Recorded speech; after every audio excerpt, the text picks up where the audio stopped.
Yeah, Jim, it's interesting how they are reframing it. Of course, we've based so much of our antitrust focus on whether or not it benefits the consumer or not, whether it results in higher prices. Right, but look, let's take T-Mobile and Sprint. Yep.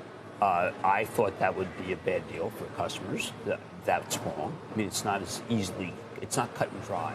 It's never cut and dried. And in that one, of course, they had the case of saying, well, we're going to be a much more robust competitor as one company than we are as two sort of companies with weaker balance sheets, not able to compete with the big two. Do you think that that's just anecdotal and empirically we could observe that prices have gone up in this country? I think that it depends on the industry, and I think it's can you prove what innovation has not occurred is difficult to prove as a result of the dominance of these enormous platforms. The greatest price cutter in history is Andy Jassy, yes, the CEO of Amazon. 47 cuts in a period of about 4 years. I don't really get, look, President Biden, if someone said to him, let's really come down on companies, what's he going to do? He's going to say, listen, companies make too much money. I mean, and Nancy Pelosi, the speaker, yesterday said that she's against buybacks for drug companies. I mean, the Democrats have taken on a new tone. They have.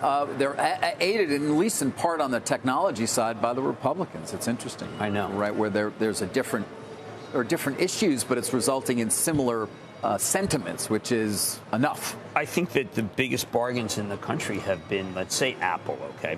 Well, Apple's so good that T-Mobile gives it to you in order to be able to open an account. I mean, a lot of, I think they're being simplistic.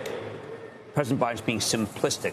Why not say the KSU deal is a bad deal by the way, because of X? I mean, there's a couple of things I want to ask you, but you mentioned the rails. We should keep an eye on KSU. It was down sharply yesterday. Norfolk Southern was down so big yesterday. It was down sharply yesterday because when we read about, in the Journal at least, the possibility of sort of sweeping potential reforms in terms of the rails and shippers, there was a lot of concern. It's coming back a bit today because, frankly, there's not a lot in here about the rails at all, and it really deals with the big four to the extent it deals with any of the freights whatsoever, not KSU, which, by the way, this deal is being reviewed under the new merger rules, which are a bit more stringent. So perhaps some relief today for those who own that stock and are expecting that they will get approval from the STB for the voting trust that's so key to CN's ability to actually execute it. Do you think a lot of what's happening is let's say, recidivist to some degree? They want to go back to things the way before President Trump, where there was more scrutiny on business. President Trump, obviously,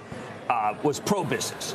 This is the stance that you cannot describe as pro-business. This is more, I think, it's actually more aggressive. Well, it depends what business you're talking about, doesn't it? They would say this is pro-business because this is pro-competition and it will actually result in more innovation. I'm not saying or more companies being able to compete in a way that they might not have previously. It's very much unclear that's the case. By the way, wait for them. They're never going to go after trying to break up a deal that already has taken place and closed. That seems hard to imagine. No, but I found the entire ride post fatuous.